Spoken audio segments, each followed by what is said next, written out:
అందరికీ నమస్తే. రాష్ట్రంలో ఏం రాజకీయాలు నడుస్తున్నాయంటే, ఈ రాజకీయాలు నడుస్తున్నాయి.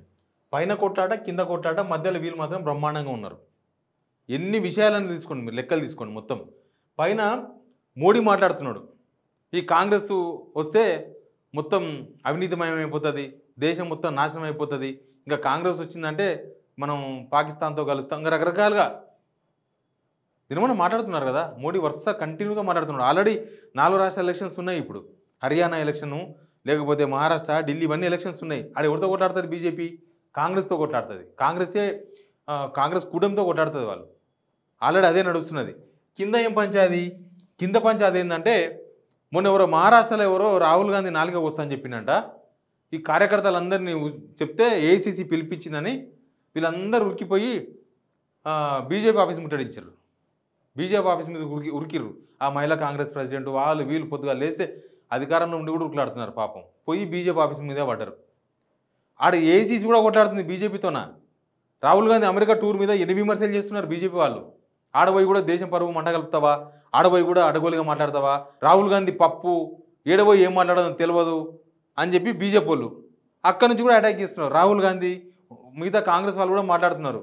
వీళ్ళంతా మోసం చేసినారు, 10 సంవత్సరాల దేశం వెనుక పోయింది, ముందరకు పోయిందని వీళ్ళు మాట్లాడుతున్నారు. కానీ మధ్యలో ఎవరు సేఫ్ ఉన్నారు తెలుసా? ఇక్కడ స్టేట్ బీజేపీ లీడర్లు ప్లస్ రేవంత్ రెడ్డి సేఫ్. మిగతా వాళ్ళు కూడా ఇప్పుడు ఆయన ఎవరు బీజేపీ ఎల్పీ లీడర్, ఆయన డైరెక్ట్గా ఫస్ట్లో రేవంత్ రెడ్డిని టార్గెట్ చేసి రేవంత్ రెడ్డిని అట్లా చేస్తున్నావు ఇట్లా చేస్తున్నావు అని చెప్పిండు. ఆర్ఆర్ ట్యాక్స్, త్రిబుల్ ట్యాక్స్ అని చెప్పిండ్రు. ఇప్పుడు వచ్చేసి వీళ్ళని పట్టుకున్నాడు. ఉత్తమ్ కుమార్ రెడ్డి మిగతా బ్యాచ్ అంతా వీళ్ళ మీద ఆరోపణలు విమర్శలు చేస్తున్నాడు. అది అయిపోయింది. రేవంత్ రెడ్డి ఎపిసోడ్ అయిపోయింది. ఆయన ఇప్పుడు ఏమైందంటే మధ్యలో బీజేపీ స్టేట్ లీడర్స్ ఇక్కడ రేవంత్ రెడ్డి వీళ్ళందరూ మరి అందరూ మాట్లాడుకొని ఉన్నారా? ఎన్ని విషయాలు చెప్పాలి చెప్పు. గాంధీ హాస్పిటల్లో చిన్నపిల్లలు చచ్చిపోయారు అని అంటే, ఆ చిన్నపిల్లలు చచ్చిపోయిన దాంట్లో ఎంపీ రఘునందన్ రావు మాట్లాడతారు. చచ్చిపోతారేమో, చిన్న సంఘటన జరుగుతుంది, 9 నెలలు మొత్తం మారాలంటే మారుతుందా? అంతకుముందు చచ్చిపోయినరా ఉంటే రిపోర్ట్ పెట్టండి అంటే వీళ్ళు వచ్చినాక వెనకకు పోవాలన్నా ముందరకు పోవాలన్నా? ఇప్పుడు కొత్తగా పరిపాలనకు వచ్చారు, 9 నెలలు అయింది. ఉన్నకాడి నుంచి ముందరకు పోతామా, ఉన్నకాడి నుంచి వెనకకు పోతామా? 40 మంది పిల్లలు చచ్చిపోయారు, 13 మంది బాలింతలు చనిపోయినారు. దాని మీద సెంట్రల్ గవర్నమెంట్ మీద ఉంది. అవసరమైతే కేంద్ర ఆరోగ్య శాఖ నుంచి రిపోర్ట్ అడగవచ్చు. ఎంపీగా మీరు మీ సెంట్రల్ బీజేపీకి చెప్పొచ్చు. అవి ఏం అడగరు. మీరు ఇక్కడ రేవంత్ రెడ్డిని సపోర్ట్ చేయాలి. ఏం పాలిటిక్స్? ఇక్కడ రేవంత్ రెడ్డి లవ్ బీజేపీయా, బీజేపీ లవ్ రేవంత్ రెడ్డియా? మోడీ వర్సెస్ రాహుల్ గాంధీ నడుస్తుందంట. కిందనేమో కార్యకర్తలు వర్సెస్ బీజేపీ ఆఫీస్ ముట్టడించాలంట, ఏసీసీ పిలిపించిందని. వీళ్ళు మాత్రం మంచిగా బ్రహ్మాండంగా ఉంటారంట. ఎన్ని ఉదాహరణలు ఉన్నాయంటే అన్ని ఉదాహరణలు ఉన్నాయి. మన తెలంగాణకు రావాల్సిన 2500 కోట్ల రూపాయలు ఏపీకి పోయినాయి చక్కగా. పోతే రాష్ట్ర బీజేపీ నేతలు మాట్లాడుతున్నారు, వాళ్ళకి తెలంగాణ మీద సోయి ఉందా? ఇక్కడ రేవంత్ రెడ్డికి సోయి ఉందా? మిగతా మినిస్టర్లకు సోయి ఉందా? మన డబ్బులు మన ద్వారా పోతాయా? లేకపోతే ఇప్పుడు ఎట్లా ఉన్నదంటే, ఊర్లో నేను ఎవరికో ఒక 1000 రూపాయలు అప్పున్నా, నాకు ఎవరో 1000 రూపాయలు ఇవ్వాలి.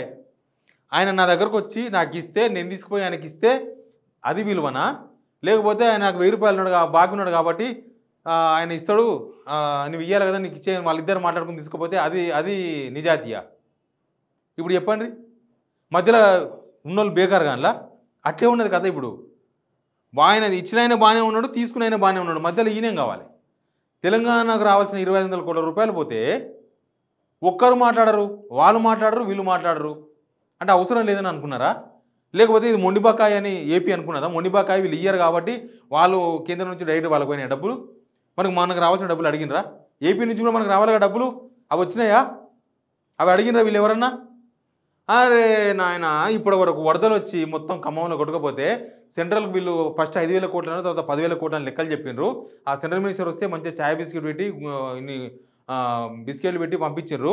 ఇప్పటిదాకా రూపాయి రాలే. వీళ్ళు మాట్లాడుతున్నారా మరి రావాలని? పోనీ వీళ్ళు ఏమైనా ఖమ్మంలో మొత్తం అందరికి సేవ చేసేసిన, అందరికి ఇచ్చేసిన అంటే అది లేదు, కొట్లాడుతున్నారు, మాకు రాలే అన్నాడు. ఖమ్మంలో వాళ్ళందరూ పోయి ఆఫీసులో చుట్టూ తిరుగుతున్నారు. ఏమైంది, 16,500 రూపాయలు కాదు, మాకు 10,000 ఇవ్వరని మొత్తం కట్టుబడితో నిమ్మడవులు అంతా కొట్లాడుతున్నారు. చాలామందికి రాలే డబ్బులు. ఏంటంటే సెంట్రల్కి వెళ్ళి డబ్బులు రావాలి. మరి సెంట్రల్ డబ్బులు రావాలంటే వీళ్ళు అడగాలి కదా. పోతలేరు ఎందుకు సెంట్రల్ దగ్గరికి? ఢిల్లీకి ఎందుకు పోతలేరు? మీ పార్టీ పనులు ఉంటే ఢిల్లీకి పోతారు, ఎవరైనా పిలిస్తే ఢిల్లీకి పోతారు. జనాల కోసం మీరు ఢిల్లీకి పోరు. మీరు సెంట్రల్ గవర్నమెంట్ని ఎవరినో కలవాలంటే పోరు, మీ పనులు ఉంటే పోతారు ఢిల్లీకి. దీన్ని బట్టి చూస్తే అర్థమవుతుంది. పోనీ బీజేపీ నేతలు ఇక్కడ ఉన్న వాళ్ళు ఏమన్నా మాట్లాడుతున్నారా? మేము కేంద్రం నుంచి సాయం తీసుకొస్తాం, పంటలు పోయినాయి వాళ్ళకి సాయం చేద్దాం, లేకపోతే ఈ కట్టుబడుతున్న నివాడలకు మేము సాయం చేస్తాం, కేంద్రం నుంచి డబ్బులు ఇప్పిస్తామని వీళ్ళు మాట్లాడుతున్నారా? ఏం మాట్లాడతలేరు, ఏమీ లేదు. అంత ప్రశాంతత.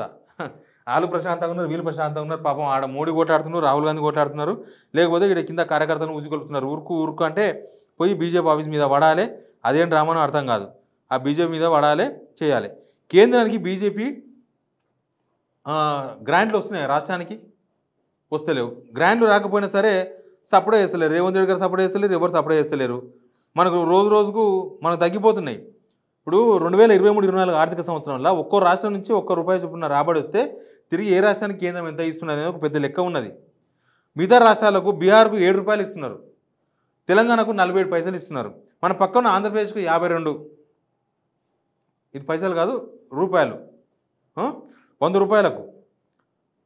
ఇక ఒడిశాకి ఇస్తున్నారు, అందరికి ఇస్తున్నారు. మన తెలంగాణకి ఎందుకు వస్తలేవు మరి? అడగాలి కదా ఎవరన్నా. ఎందుకు ఎవరు మాట్లాడతలేరు? వీళ్ళు మీరు కుమ్మక్కయ్యి, లేకపోతే మీరు ఏదో మాట్లాడుకొని ఇప్పుడు అంతా ఉన్నది మసాలా. ఇప్పుడు ఔటర్ రింగ్ రోడ్ మసాలా, అదే త్రిబుల్ ఆర్ మసాలా కూడా ఉంది దీనిలో. ఆ వీడియో నేను చెప్తా, త్రిబుల్ ఆర్లో ఎవరేం చేస్తున్నారో కూడా చెప్తా. త్రిబుల్ ఆర్ అదంతా 4th సిటీ, అదో పెద్ద లెక్క నడుస్తున్నది. త్రిబుల్ ఆర్ తర్వాత మూసి, ఇవన్నీ వీళ్ళిద్దరు కలిసి చేస్తున్నారు. బీజేపీ వాళ్ళు, బీహార్ కాంగ్రెస్ వాళ్ళు ఇద్దరు కలిసి దందా చేస్తారు ఇక్కడ రాష్ట్రంలో, బీజేపీ కాంగ్రెస్. అందుకే ఎవరు మాట్లాడుకుంటలేరు, ఎవరు ఆరోపణలు లేవు, ఎవరేమైనా ప్రశ్నించేది లేదు, ఎవరేమైనా అడిగేది లేదు. మీరు ఇస్తే మేము తీసుకుంటామని వీళ్ళు అనుకుంటున్నారు, మీరు ఎట్లా అడగరు మేము ఎట్లా ఇవ్వమని వాళ్ళు అనుకుంటున్నారు. పైన మాత్రం ఫైటు, కింద మాత్రం లొల్లి, మధ్యలో వీళ్ళు మాత్రం ప్రశాంతంగా ఉన్నారు. అసలు ఏం జరుగుతుందో తెలియదు. ఒక ప్రతిపక్ష పార్టీ బీజేపీ ఇక్కడ మాట్లాడాలి కదా, ప్రజల తరపున మాట్లాడండి. మీరు ఎవరి కోసం సపోర్ట్గా కాదు, ప్రజల కోసం మాట్లాడండి. ప్రజలు ఓట్లు ఇస్తేనే కదా 8 మంది ఎమ్మెల్యేలు 8 మంది ఎంపీలు గెలిచారు. మీకు ఏమీ లేదు. మళ్ళీ ఎలక్షన్ అంట, లోకల్ బాడీ ఎలక్షన్స్ కోసం ప్రిపరేషన్ అంట. మళ్ళీ వీళ్ళు ఏమంటారు, మెంబర్షిప్ అంట. జనాల కష్టాలు తెలియదు. హైడ్రా మీద మీకు స్టాండ్ లేదు. రుణమాఫీ రాకపోతే అడగరు, రైతు భరోసా గురించి మాట్లాడరు, ఈ ఖమ్మం ఆడ ఈడ కూల్చకాల మీద మాట్లాడరు. ఆ ఖమ్మంలో మరి ఏమవుతుంది ఏం కదా చూడరు. ఇది రాష్ట్రంలో జరుగుతున్న రాజకీయం. మీరు ఎట్లా అర్థం చేసుకుంటారో మీ ఇష్టం. Please subscribe signal TV.